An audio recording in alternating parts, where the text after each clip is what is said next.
Hey guys, how's it going? Remember this guy? We did that, what, a few months ago, I think?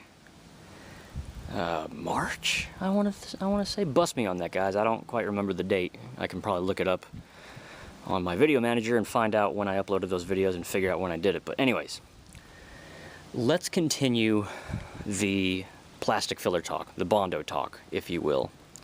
Now, let's ignore the fact of the cheap filler versus expensive filler. In this video, let's talk about how much is too much. I believe some manufacturers of fillers say it's like, what, up to 1/4 of an inch? Or 1/4 of an inch, or something like that. Bust me on that, guys. I don't quite remember. I'm a big believer in getting your metals as straight as possible.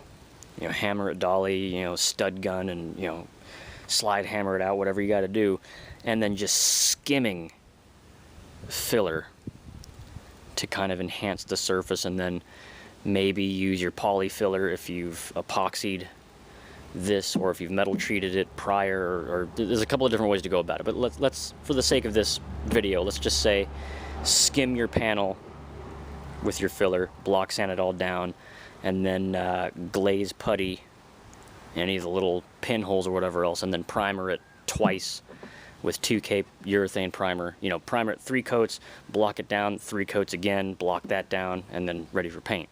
Let's go with that situation. Now, how much filler is too much, and why I don't think smashing filler, regular body filler, thickly all over the whole panel and using that as your paintable surface rather than doing the way I said, to skim it and all this other stuff. I worked for a guy, I won't call him out, I won't say his name, I won't say anything like that. I worked for him for about a week, and he was not open to the way I was doing things. He wanted to just, you know, do your metal work very quickly and then just take filler, smash it all over the place once. Sand it all down and then glaze it, you know, sand that down, and then prime once. Lightly wet sand it with 400 and then paint. Now granted, he has done show cars and he's gotten first place and this and that and blah blah blah, but again, going back to the main point of this video, what happens when you put filler on too thick? See that? That's a crack, okay? There's another one. And it's starting to tread off into here. Here's another one. Where, oh, can I get it in? There we go. Here's another one. Okay. Stops about here. I smashed filler all over this whole panel just to see what would happen to prove my point. Sure as hell, it did. Okay. When I did this, this has got my U-pole featherweight gold body filler all over the place. It's got an entire skim coat of glaze all over it, and then I've got 3 good wet coats of urethane primer on top of it. Now, this thing had a dent in here, right around here, and it had to have been at least 3/4 of an inch. And I just smashed filler in there because I wanted to make that how to color sand and buff by hand video very quickly. Now, the problem you have with that, it cracks. When metal heats, it expands. When it cools, it contracts. The plastic filler, not so much. It's not gonna go with the metal. Eventually, it's going to separate, much like you see here. Now, this is just abuse from all the other stuff, but the cracking is what I am aiming at right now. So, how much is too much? What way is the right way? Let me go into the shade here a little bit.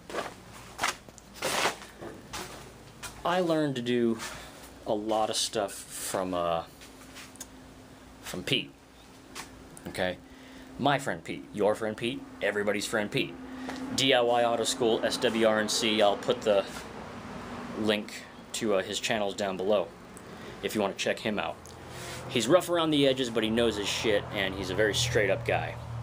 Now, the dude I was talking about that I worked for ironically enough, just 1 week, because I didn't agree with how he did stuff, and he wouldn't hear me out on the way I was doing things, which is fine. You know, he's been working just as long as Pete has, I think, you know, 25, 30 years, whatever it was. But the fact that you're smashing a gallon of filler just on a quarter panel, no, that's too much filler in my opinion. If you're taking filler and you're smearing it all over, let's use the car that he was working on as the example, a 67 Lincoln. And to those of you that know those cars, those quarter panels aren't small. I mean, they're monstrous. I mean, they're huge. I mean, those cars themselves were like 22 footers or something like that, 19 feet long or whatever it was. And he burned up an entire gallon just on one quarter panel. And it wasn't even, I think the metal work wasn't even completely done. He just had to finish the job or whatever else. And here's my thinking. If your filler cracks like it did on that door, what's going to happen if you smash it all over an entire panel and you're doing it thick? He was telling me he doesn't even mind it being about that thick, you know, which is what, a little bit bigger than 1/4 of an inch, which is kind of universally what the manufacturers tell you not to go past. So I don't even know what to say about that, because it's not the way I learned how to do things, it's not the way I've been doing things, and the fact that he wouldn't be open-minded to the way I do things because he said it was wrong. What? Granted, yes, time is money in this business, and when you're running a shop, your every second counts. Material costs and you know, the overhead and paying your employees if you happen to have some. Yes, I agree with all that. But I'm a big believer in keeping your filler to a minimum and priming at least twice. And what I mean by at least twice is sometimes I might use the polyester primer, specifically the Feather Fill G2. I like that stuff because it's flexible, it has some give to it, it'll move with the panel and all that other stuff. It's not like the original Feather Fill. I'm sure some of you old timers have used that, you know, back in the early 90s, and I've heard some stories that it sounds like concrete after an hour and this and that, and like, oh wow, that sucks. I've left Feather Fill out for 2-3 days and it sounds like butter. It sounds like butter after an hour after it cures, and you know, that's why I use it, but I use it very sparingly. I digress. Back to the subject at hand. Too much filler, how much is too much? I think if you're smashing filler all over panels and you're not feather edging it into the metal, you know, trying to create a smooth surface, if you're just using filler to just, you know, like fender in a can, I guess you could call it, to me that's the wrong way to go about it, and it's gonna crack and it's gonna come back. I don't know, that's just the way I feel about it. I don't care if it's a show car or a car you're gonna drive every single day. The weather changes it. I did that door, what, 3 or 4 months ago, and it cracked. And I'm using premium filler. You know, that stuff has to be just a little bit better than the normal stuff. So maybe perhaps another day and another time we'll talk about polyester glazing putty versus polyester primer. That was another thing he called me out on and said I was wrong for using that stuff, which is I don't see how I'm wrong using it if he's, you know, dumping a gallon over a quarter panel. I mean, I think there's, like a lot of guys are saying, that, you know, there's 20 ways to do one job, so why is my way wrong and his is right, and it's only his way or the highway? But anyways, I've yapped on enough. I think this video has gone on long enough. Leave your comments below.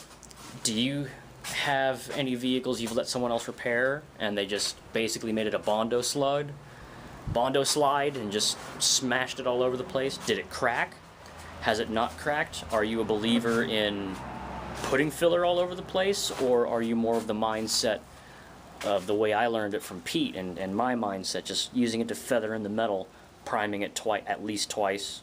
If you cheat, I guess, like I do with the poly primer, but if you prime it at least twice and then make your surface as straight as possible, working the metal and then using the filler as a refinement, if you're a believer in that way, you know, leave it in the comment section below. Let's extend the talk from the last video. I'd like to hear what a lot of you do, what a lot of you use, some of your good experiences and some of your bad experiences. So with that said, if you'd like to connect with me socially, you can find me on Facebook, Twitter, Google+, Instagram, Tumblr, and Blogger. Do thumbs up the video, hit that subscribe button. All these social media links can be found down below. And as always, take care, stay safe, and I'll see you next time. And I guess we'll chat with you in the comment section. Also make video responses. I know you can't do the video tag anymore, but you know, record a video, put it on your channel, and then send me the link. I'd love to watch it and hear what you have to say, and let's network a little bit. So, yeah. Alright guys, see you later.